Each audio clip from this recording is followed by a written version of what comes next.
So I'm hoping to make this abundantly clear. I am for the abolition of abortion. I am not pro-life. I am not for pro-life. I'm not for pro-lifism.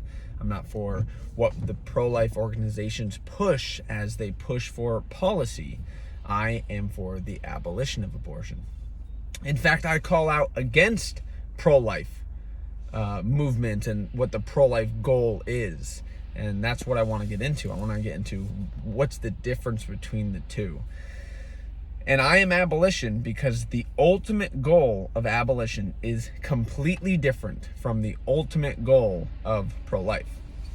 And so abolition, the goal of abolition is justice and only justice according to justice by God, according to the word that he's revealed to us. It is God's justice that abolition is seeking to establish, and only that. There are secondary goals which conform and agree to pro-life with. There are secondary goals that, yes, it's good to do this and this, but the primary goal is to establish justice and only justice. And where this comes from is, we can start first in the Old Testament, is Deuteronomy 16, verse 20. It is when God is commanding the people to establish judges over them. And so God commands them, put judges and representatives in your towns, according to the tribes, and let them not show partiality. Let them not pervert justice. Let them not accept a bribe. Justice and only justice you shall follow, so that you may live and inherit the land that the Lord your God is giving you. So that the Israelites are commanded to establish judges over them so that justice would not be perverted. And God tells them justice and only justice you shall follow. And that is the direct call that abolitionism is seeking to adopt as well. When we talk about abortion, I'm not talking about my compassion, my personal feelings. I think it's wrong for this, and it's my thoughts to do this, and my goal is to do some personal things or do the greatest good in the world, or none of that. The goal of abolition is to establish justice for those who need it. And the children murdered in the womb, they need justice. That is what they need. They do not need your feelings or your compassion. They need justice, which obviously comes from your feelings and compassion can help in that regard. And that's from the Old Testament, it's Deuteronomy 16:20. But we also see this need for justice established time and time again in the New Testament as well. And that is because we worship a God of justice. He is just, and he cares deeply for justice. Even out of Jesus Christ's own mouth, we are given that in Matthew 23:23, Jesus Christ says, "Woe to you, Pharisees and scribes, you hypocrites! You tithe your mint and your herbs, but you neglect the weightier matters of the law, justice, mercy, and faithfulness. You should have done these without neglecting the others." And so justice is necessary. Justice is what the Pharisees and scribes were neglecting. They were pursuing all their own man-made rituals and traditions and not caring about what God has told them to pursue. And we can see it all the way back in Deuteronomy 16:20. The character of God, what he cares for, is justice and only justice. And from justice comes mercy, and following justice comes faithfulness. Not that the other two equal justice, but just that it all blends together, justice, mercy, and faithfulness. And so that is the ultimate goal of abolition, to establish justice for the needy. We should not be neglecting these. And that is what the church and Christians and pro-life movement is so often neglecting. We are neglecting justice for those who need it because it's hard. We might not think it's pragmatic, it's not practical.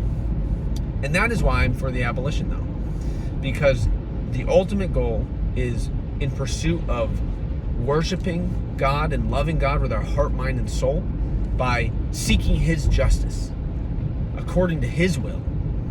And this is not shared by pro-life. Pro-life, think of the ultimate goals of pro-life for me for just a second.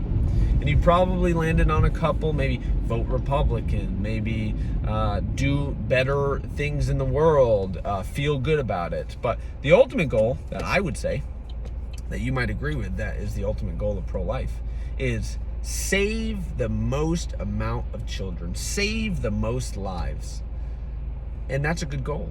I have that as a secondary goal to abolition. Abolitionism has that as a secondary goal. And in no point ever is it the primary goal. Now you might be thinking, what? Your ultimate goal is not to save lives? No, it is not. It is not. The ultimate goal is not to save lives. The ultimate goal is to pursue God's will, to establish his justice. And the reason this is so detrimental is because what we see take place in our current day and age. Pro-life people, representatives, and the organizations are willing to pervert justice, are willing to accept a bribe, are willing to show partiality, because their ultimate goal has nothing to do with God and his will, and it has everything to do with saving lives.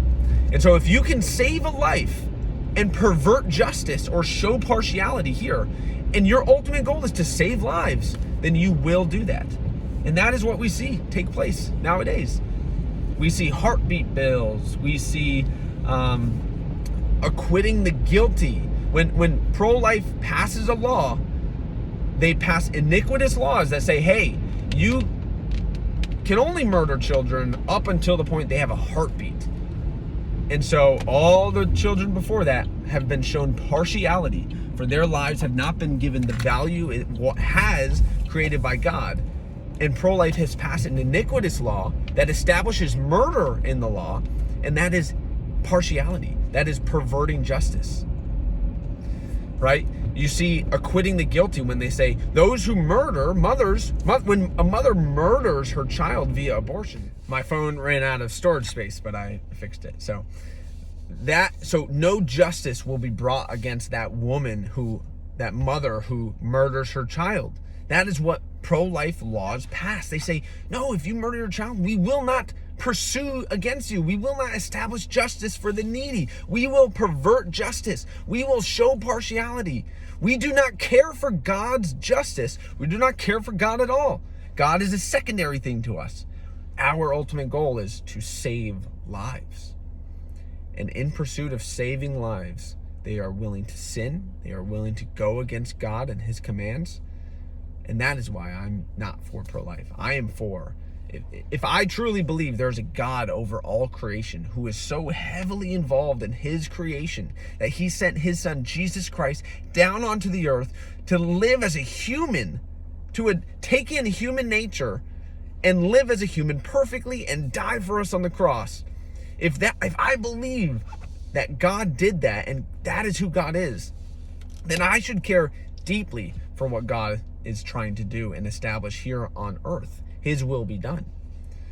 But if you don't believe that God is truly involved as he is, he truly cares as he does, he is truly as much of a burning fire as he is a mother hen who wraps her wings around her hens, her chicks.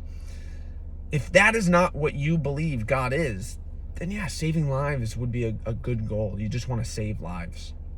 But if you're a Christian and you truly believe in God, you truly believe in what Jesus Christ did for you on the cross, and that is how involved he is, then justice and only justice is what you should be pursuing. Do not neglect the weightier matters of the law: justice, mercy, and faithfulness. Faithfulness. Do not be faithful to saving lives. Be faithful to God and bring down his will here on earth as the church, as the light of the world, as Christians. That is what you are called to do. Do not be pragmatic. Do not be practical. Do not be political. Oh, this is how we have to do it. In order to abolish abortion, we must pervert justice. Never pervert justice. That is what God has commanded, and that is what we should be doing. That is why I'm for the abolition of abortion. That is why I'm not for pro-life. You should be for the abolition of abortion. We must abolish abortion here in the state of Connecticut, in the United States, in the world entirely. We should pursue God's justice here on earth. So be for the abolition of abortion, not pro-life. Thanks.